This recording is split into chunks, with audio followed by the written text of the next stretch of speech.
কোন কারণে কাইরানি আমার মুখে হাসি মরণ কালে কইবো আমার ভালোবাসি রে বেঈমান মরণ কালে কইবো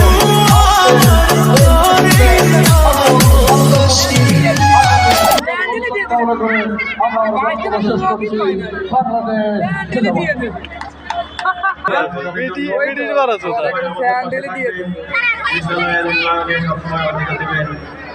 আমাদেরকে সময় দেওয়ার জন্য আপনার প্রতি আমাদের কৃতজ্ঞতা প্রকাশ করছি। আমাদের মূল আকর্ষণ এই বিদ্যালয়ের প্রাক্তন কৃতি ছাত্র এবং আজকের অনুষ্ঠানের মধ্যমণি অ্যাডভোকেট চৌধুরী